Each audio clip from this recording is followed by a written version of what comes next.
আসসালামু আলাইকুম।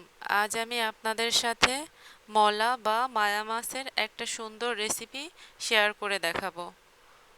ওর জন্য এখানে আমি মাছ নিয়ে নিয়েছি আর আলু কেটে নিয়েছি আর নিয়ে নিয়েছি কাঁচা পেঁয়াজ আর কাঁচা মরিচ। তো এগুলো আমি আগে থেকেই কেটে রাখছি। তো যাই হোক, চলে আসি এবার রান্নায়। তো প্রথমে আমি আলুগুলা কেটে রাখছিলাম, এটা কড়াইতে নিয়ে নিলাম। তারপরে কাঁচা পেঁয়াজ আর কাঁচা মরিচ কেটে রাখছিলাম, ওইটা দিয়ে দিলাম। তো এরপরে একটু লবণ দিয়ে দিব। অল্প একটু লবণ দিয়ে আগে এটাকে একটু মাখিয়ে নিব।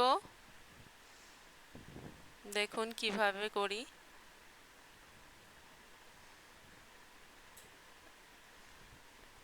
তো একটু মাখিয়ে নেওয়ার পরে আমি বাকি মশলাগুলো দিয়ে দেব। তো আমি এর মধ্যে দিয়ে দিচ্ছি একটু হলুদ পরিমাণ মতো। আপনারা পরিমাণ মতো দিতে, আপনাদের তরকারি অনুযায়ী পরিমাণ মতো দিতে পারেন। এরপরে দিয়ে দেব একটু পেঁয়াজ বাটা। এগুলো আমি আগে থেকে বেটে রাখছিলাম।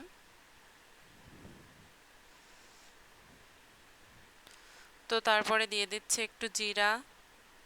এরপরে দিয়ে দেব একটু শুকনা মরিচ বাটা। আমি কাঁচাটাও দিয়েছি, আবার একটু বেটেও দিচ্ছি। তো সবগুলো উপকরণ দিয়ে দেয়া হলে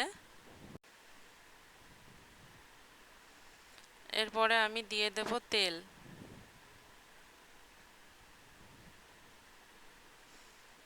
এরপরে মশলাগুলো তেলের সাথে তরকারিতে মিশিয়ে নেব, মাখিয়ে নেব, ভালোভাবে মাখিয়ে নেব। কিছুক্ষণ এভাবে মাখিয়ে নেওয়ার পরে তারপরে পানি দিতে হবে। বেশিক্ষণ ধরে এভাবে মাখাইলে তরকারি আমার কাছে মনে হয় বেশি বেশি টেস্ট হয়। এরপরে দিয়ে দিচ্ছি মাছ। তো মাছগুলো আমি এক সাইডে নিয়ে নিয়েছি। মাছের উপর একটু লবণ ছিটায়ে দিব।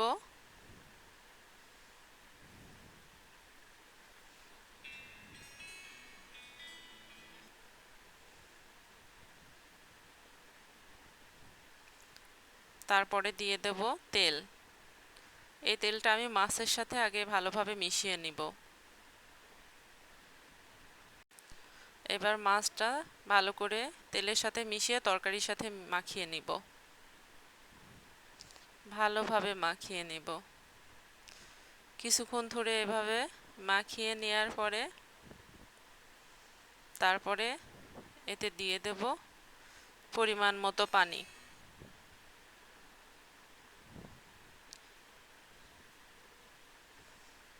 পানিটা আপনাদের ইচ্ছা মতো, তরকারি অনুযায়ী। এখানে আমি অল্প মাছ নিয়েছি, তরকারি নিয়েছি, সেই অনুযায়ী পানি দিচ্ছি। আপনারা আপনাদের পরিমাণ মতো পানি দিবেন। এভাবে রান্না করলে অনেক অনেক স্বাদ হয়।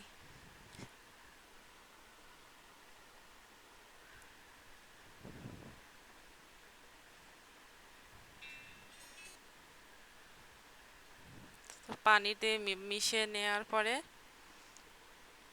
এবার আমি চুলাটা জ্বালিয়ে দিলাম। তো দেখুন রান্না হচ্ছে আমার মলা মাছ।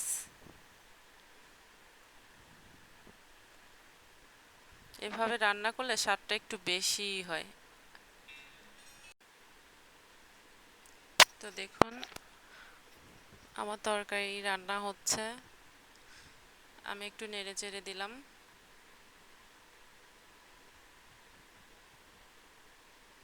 এভাবে আপনারা রান্না করে দেখতে পারেন।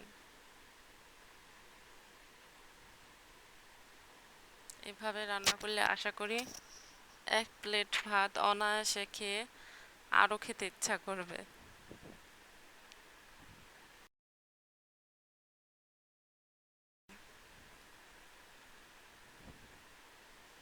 তো আস্তে আস্তে আমার তরকারির ঝোলটা কমে আসছে। এই তো দেখুন আমার রান্নাটা প্রায় শেষের দিকে, ঝোলটা শুকিয়ে আসছে।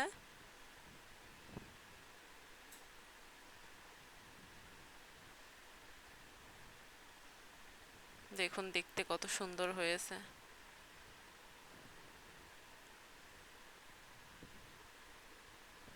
দেখেই খেতে ইচ্ছা করছে। আপনাদের আপনাদের ইচ্ছা করছে কিনা জানি না।